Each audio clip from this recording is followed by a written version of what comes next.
Do you remember the last words? The last word, basically it was just that I'm done. For decades, fans of Guns N' Roses have argued about what Slash actually said to Axl Rose the night their partnership collapsed in 1996.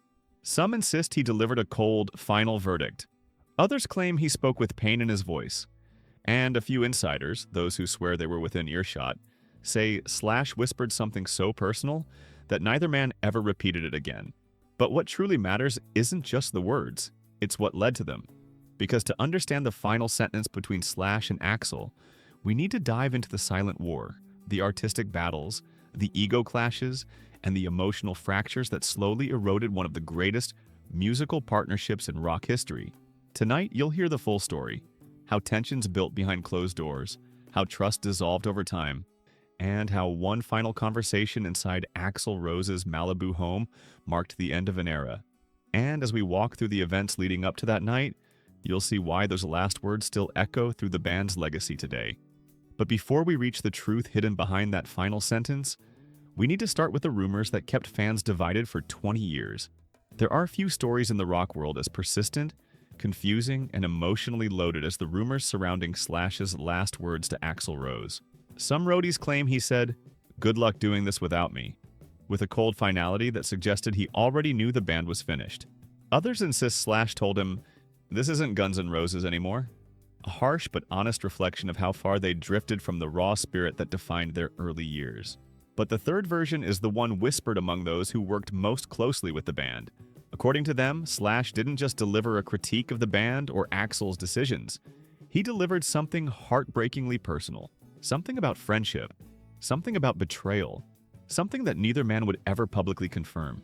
Every version of the rumor paints a different emotional picture.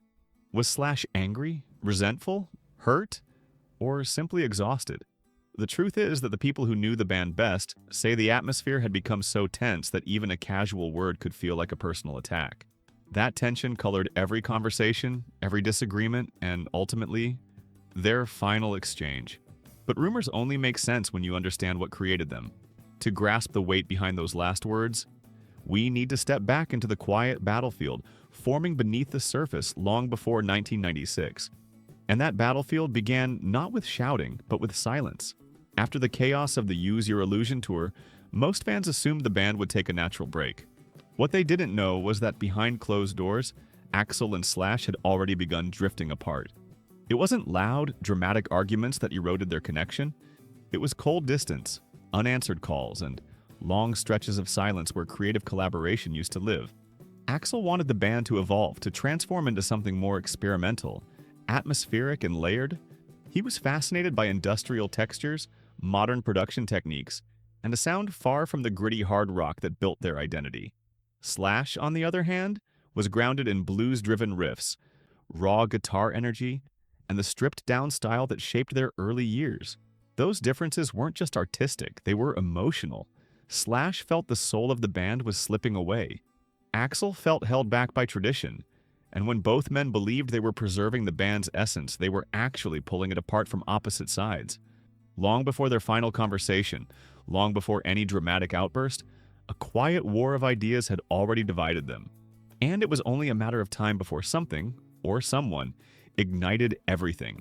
That spark arrived with a single name, Paul Tobias. When Axl brought his childhood friend, Paul Tobias, into the studio, he did so with total confidence, but also total secrecy. Slash didn't know Tobias was recording guitar parts in his place, and when he found out, the damage was instant and irreversible. For Slash, it wasn't just about music. It was about trust.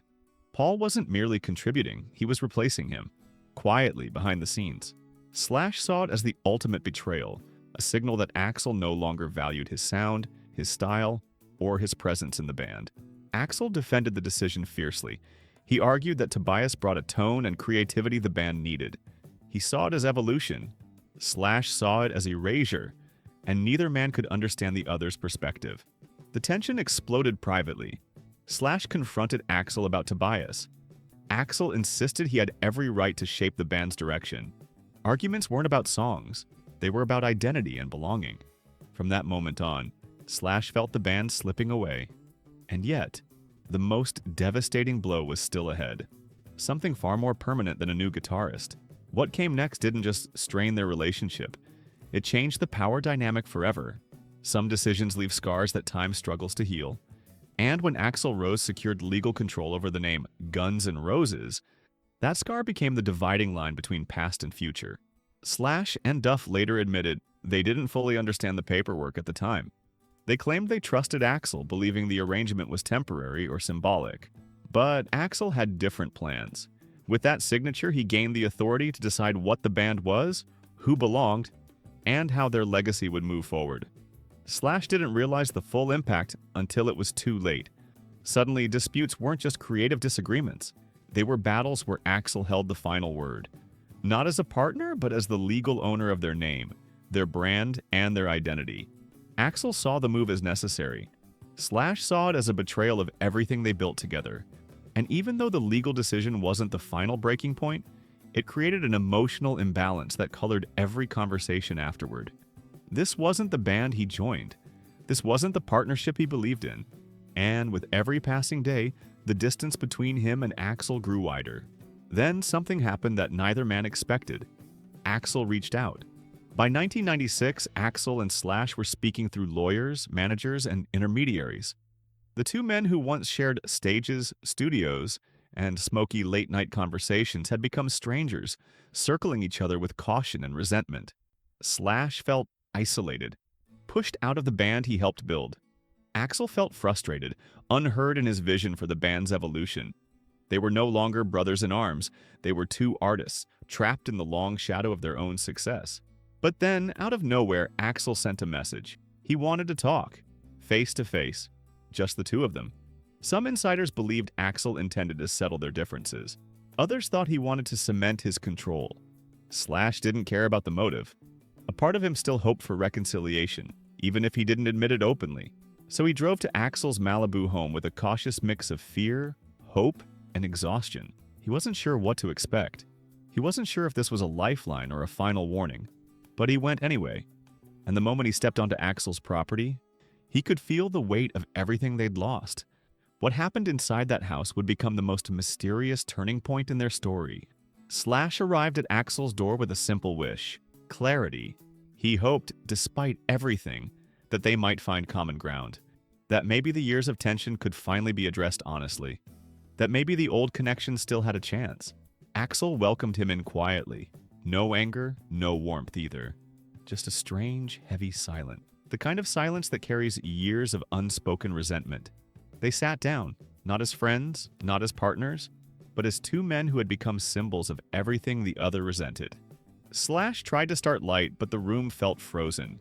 Axl's expression was unreadable. He didn't attack. He didn't raise his voice. He seemed tired, deeply tired. And that exhaustion made Slash even more anxious. Because anger is predictable. Silence is terrifying. As they prepared to talk, both men understood one thing. This conversation would change everything. And it did. Because the moment they began speaking, the truth spilled out. Raw and unfiltered. For a brief moment, the conversation felt almost civil. They talked about the band's struggles, the creative differences, the pressure from management. But beneath every word was a tension so sharp that neither man could ignore it. Slash told Axl the music no longer felt like Guns N' Roses. Axl told Slash the band needed to evolve. Slash insisted Paul Tobias was replacing him. Axl countered that Slash refused to adapt. Each sentence carried history. Each disagreement carried wounds. Then the tone shifted. Axl mentioned the band name, an old wound Slash never fully addressed. Axl said, "The name needs direction." Slash replied, "It needs the band." From that moment, the conversation cracked open. Bitterness surfaced. Resentment poured through the room. They weren't arguing about music anymore. They were arguing about loyalty, trust, and the ruins of a friendship that once felt unbreakable. And as the tension sharpened, Slash made a choice that would define the night. He stood up. He looked at Axl. And he prepared to deliver the sentence that fans would dissect for decades. No one besides Axl and Slash truly knows what was said in that moment. But over the years, 3 consistent versions emerged from those closest to the band. In Slash's own interviews, he said, "I love what we built, but I can't be part of this anymore." Duff McKagan confirmed a similar tone. This isn't a band anymore. But the version roadies swear by, the version whispered backstage and repeated among insiders, is colder, sharper, and far more final. Good luck doing this without me. Some claim Slash's voice cracked when he said it. Others say it came out firm and emotionless. But everyone agrees on one thing. After speaking those words, he didn't wait for Axl's reaction. Axl didn't chase him. He didn't argue. He didn't apologize. He simply stared, silent and unmoving, as the other half of the band walked out of the house and out of his life. And with that silence, Guns N' Roses, as the world knew it, ceased to exist. Slash later admitted that walking out of that house felt like a death. He knew the partnership was over. He knew he couldn't go back. And yet, the finality of the moment still shook him. He didn't call Duff. He didn't call Matt. He got in his car, turned the engine, and drove into the night with only the sound of the highway to break the silence. Duff said Slash looked haunted when he eventually saw him. Matt Sorum said Slash rarely spoke about the conversation at all. It was as if the wound was too personal, too painful, too tied to the heart of who he had been for more than a decade. Meanwhile, Axl didn't hold a press conference or make a public statement. He simply continued forward, determined to build a new version of the band on his own terms. To some, this looked like confidence. To others, denial. To everyone watching, it was clear the bond had been severed beyond repair. And for years, almost 20 of them, Slash and Axl wouldn't speak properly again.